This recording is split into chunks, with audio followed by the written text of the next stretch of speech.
Let's get right into it. Al-Qaeda, or as it's pronounced in American, Al-Qaeda, is a multinational network of Islamic militants. To understand its origins, we need to go back to the attempted Soviet invasion of Afghanistan back in the 80s. So in 1978, the Communist Party of Afghanistan took control of the country via a coup, turning Afghanistan into the Democratic Republic of Afghanistan. As soon as they took over, they began executing and imprisoning political dissidents by the buttload. Daddy Stalin would be proud. Safe to say that these guys were not very popular. Now, after about a year of being in power, Afghanistan's leader Nur Muhammad Taraki was assassinated by his second-in-command, Hafizullah Amin. Now, this was the height of the Cold War, so the Soviets were afraid that Amin would ally himself with the United States. So, they did what Soviets do best, and they invaded that mother sucker quicker than you can say Yakov Smirnov. And back in the day, the US did not take too kindly to the spread of communism. But hey, they couldn't fight a straight-up war, so the CIA went and dusted off the good old proxy war handbook and got to work. Through a program called Operation Cyclone, the CIA, with the help of Israel and Egypt, channeled weapons as well as funding through Pakistan. These funds were going to a group called the Mujahideen, which considered themselves holy warriors. And in addition to the US, the Mujahideen were also being funded by the son of a billionaire construction magnate named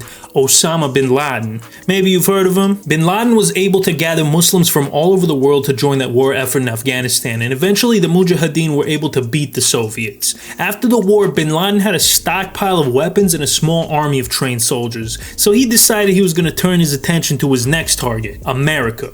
Now, we all know Bin Laden did 9/11, so I'm not going to get too far into all that, but listen to this, man. This was Bin Laden's objective, what he was trying to accomplish with Al-Qaeda, and this is kind of crazy. Bin Laden's overall strategy for achieving his goals against much larger enemies such as the Soviet Union and United States was to lure them into a long war of attrition in Muslim countries, attracting large numbers of jihadists who would never surrender.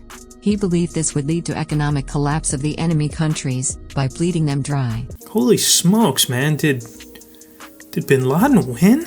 ISIS, they're well known for public beheadings, terrorist attacks, and destroying historical landmarks. Now, pardon my language here, but these guys were real jerks. And I don't just say that about everyone, okay? Similarly to Al-Qaeda, ISIS also had its roots in the Soviet invasion of Afghanistan. But to really understand ISIS, we need to talk about its founder, Abu Musab al-Zarqawi. Zarqawi was a petty criminal and street thug from Jordan who was in and out of prison his whole life. His nickname was the Green Man because of all the green tattoos he had on his body. During one of his trips to prison, he became radicalized and gave up his previous life of crime. He even used sandpaper to scrape off all of his tattoos in an incredibly painful and bloody process. Once he was released from prison, he went to Afghanistan to join the jihad, except he was late, and the Russians were already retreating by the time he got there. Man, don't you guys just hate it when you show up late to the jihad? Thank you.